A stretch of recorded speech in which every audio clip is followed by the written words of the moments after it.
Oh yeah.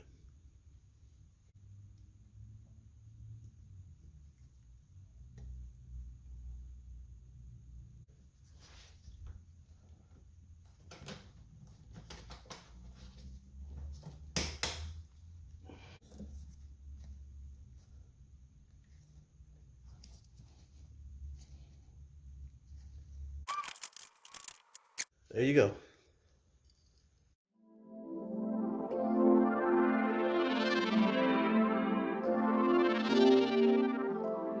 All right, what's up, YouTube? Focused Hands here. And today we're going to do a little bit something different. Instead of, let me switch here. Instead of seeing the engine and doing more engine work, we need to do some work, some preventative work here on the car. And what I want to do and what I want to teach you today is how to change out your high pressure uh, power steering hose and your, I guess, return power steering hose leading to the oil cooler or the power steering oil cooler. So that's what we're going to learn today. Yeah, I know that the engine is out of the car, but I mean, for me, it just makes it that much easier to do while I have this out of the car to change it. So let's hop into that and uh, learn how to do this, shall we? Stay tuned. So first things first, you want to chase your lines around, and I have a whole bunch of stuff in the way. Don't worry about that. Chase your line around here. Uh, both of these items are on the rack and pinion. And yeah, my car doesn't have an engine in it right now. But the other way that you will be able to access this would be through the side panel. You'd have to reach in here through the side panel and get a fitting onto the bolt back there that holds it in. I would imagine that would be very, very difficult to do. I guess you could also go through and under the back, through this side here, under the engine, around the exhaust manifold or the catalytic converter to get to this spot. But again, I still think that would be pretty difficult to do. So, you know, use that at your leisure. But for us, we have one bolt right here.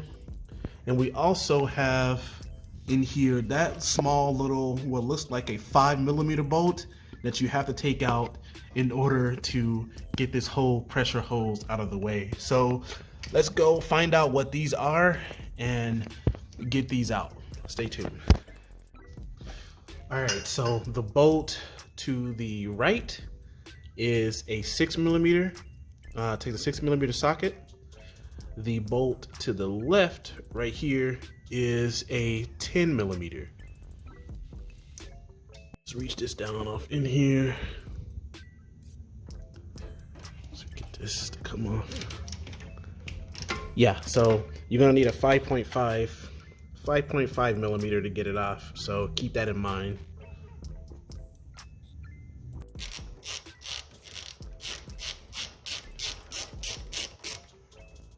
All right, so with this now up and out of the way, this little bracket here is held in.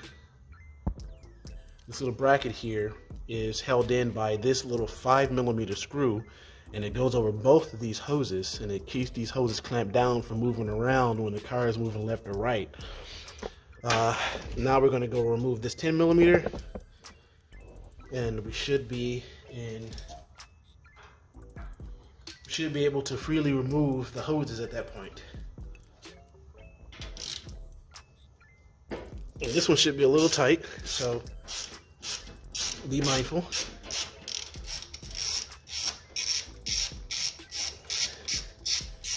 And we're probably going to get some leaks here.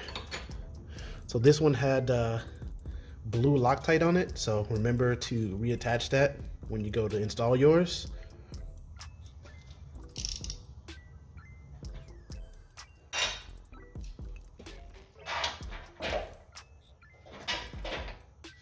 All right, so what do we have here?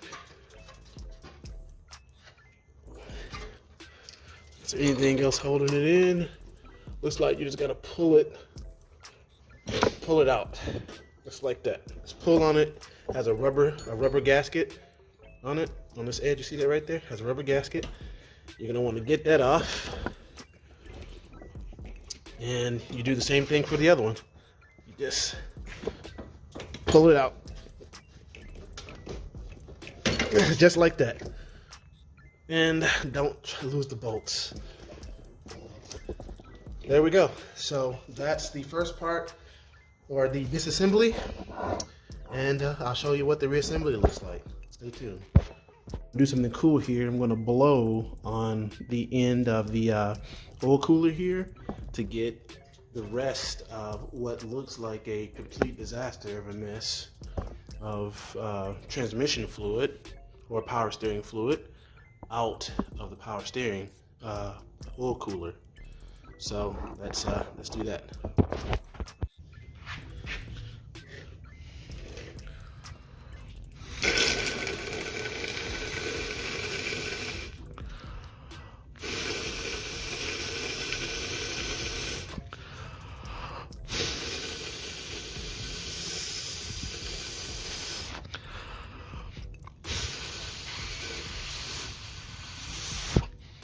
All right, there you go. You know, just put my hand like that and blew air into this end, and out comes the fluid. So we'll let that sit like that overnight just to make sure there's no little extra drops, and then we'll come back in the morning and I'll show you how, before we put on the new hoses, how to disconnect that from the oil cooler. So stay tuned for that. All right, YouTube, sorry I didn't get this on camera, but I'm going to explain it to you the way I just got this off. This is the return hose right here, and it connects to this piece here.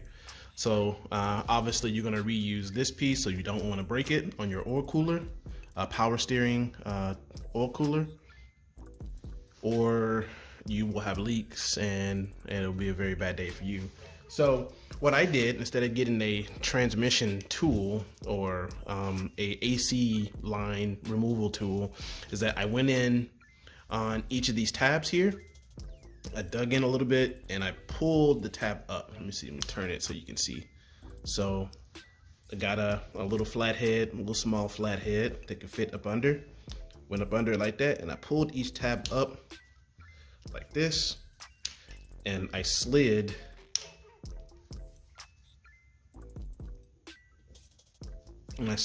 the tool through like that and kind of pressed up on it a little bit, pushed it towards the top, and it stayed up enough that it would slide over the little stopper here.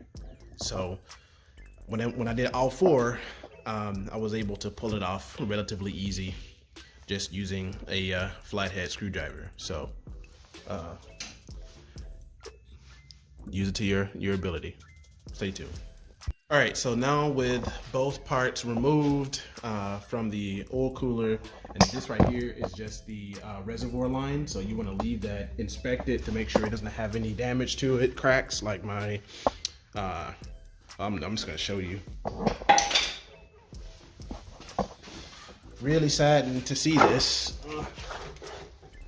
but if you look at right here on the AC line, there's a whole lot of cracks in it.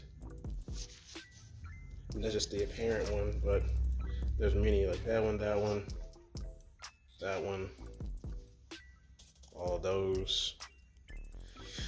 Probably why the AC, the refrigerant leaked out many years ago before I even got the car. But there's the new AC unit.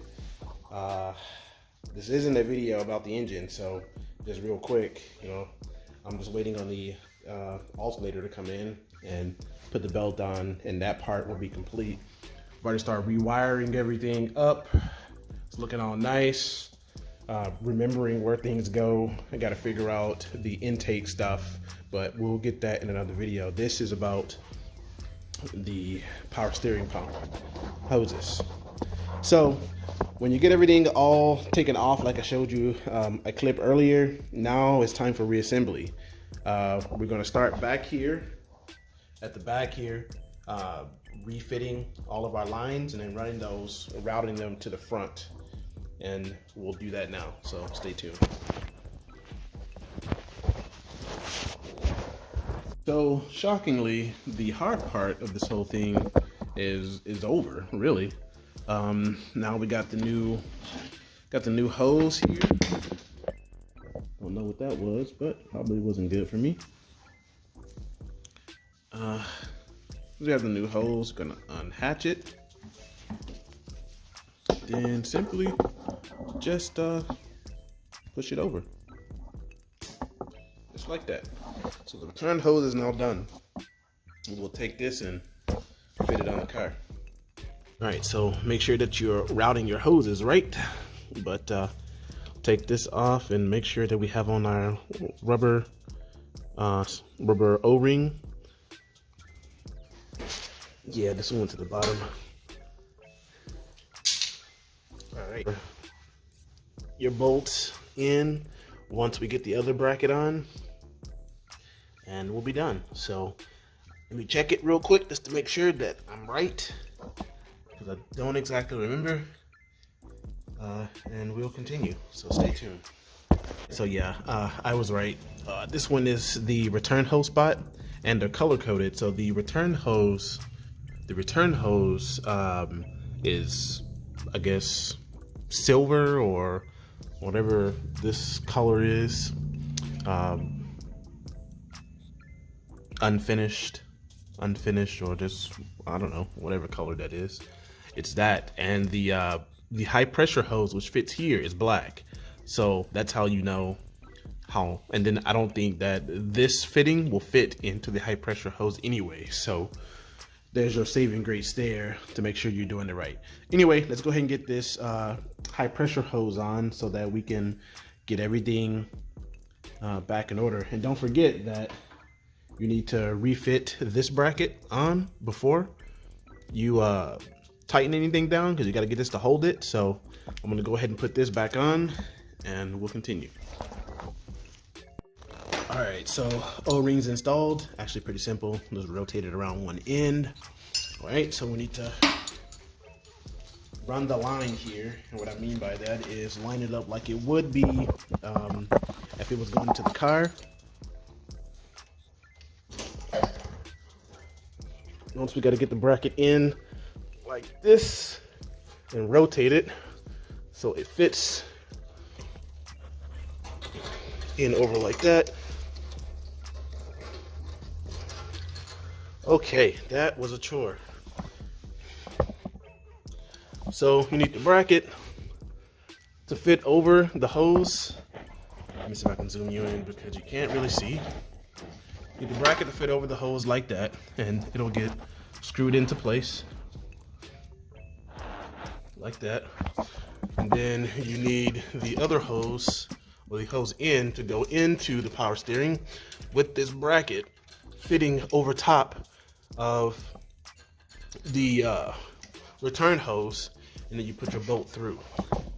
That's how you do that. Let's do that real quick and turn you back on. Stay tuned. All right, so after fighting with the bolts for a long time, I got everything in. As you can see, bolts are, or the hoses are fitted and fastened down. There's my line for the return hose, and here's my line for the the high pressure hose that's going to go onto the power steering pump. So that's it. I mean, it's pretty simple. I mean, obviously it's more simple for me since I have the engine out of the car. I would imagine this will be a very hard job to do with the engine in the car. And if you have your engine out of the car, surely you want to go ahead and change this, especially if you've had the car for 16, 17 years. Probably a best idea to change it if you're doing a 2.5 swap. Just do it now and save yourself the time and hassle of having to do it later. So with that said, that's going to do it for this video. Pretty soon I'm going to be changing out the orifice tube, which is back here. Orifice tube is back here in this pipe. I'm going to change that out and get a new dryer accumulator. Sorry for the camera work, but I'm going to get a new dryer accumulator. Like I showed you earlier, over here I already got a new AC compressor. So, and in this box is the power steering pump and the pulley. So I'm getting ready to install those off camera, and you'll see that once we go live again for that awesome engine over there. Anyway, that being said, I finally reached 4,000 public watch hours. So I want to say thank you to each and every subscriber and non-subscriber for, you know, taking a look at what Focused Hands is about. I really appreciate it. Never thought I'd reach that milestone, but I did. And should I say we did, because, you know, you are the viewers that are hopefully taking this information and fixing your own car. There's more work to do. Obviously, my engine's still not in the bay. So, you know, check back in. Also going along and fixing wires that are broken or are damaged. I've been kind of fixing them. I'm running out of my electrical tape, so I need to buy some more. I would suggest you know, add some electrical tape to, you know, these little fittings here, because they've been on your car for a long time, and the more preventative maintenance you can do now, the better overall your enjoyment of your vehicle will be in longevity. So I can't preach that enough. Shout out to Rock Auto again, product placement. Shout out to Massive, shout out to FS Works, and shout out to Ford Giant Parts. What is it, Ford's Parts Giant or something like that. Check them out. And up here, check them out if you need car parts. Like I get car parts from all over. So, but those 5 are where I generally do my shopping.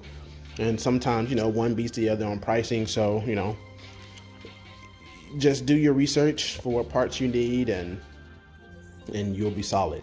Anyway, Focused Hands here, signing off. Peace.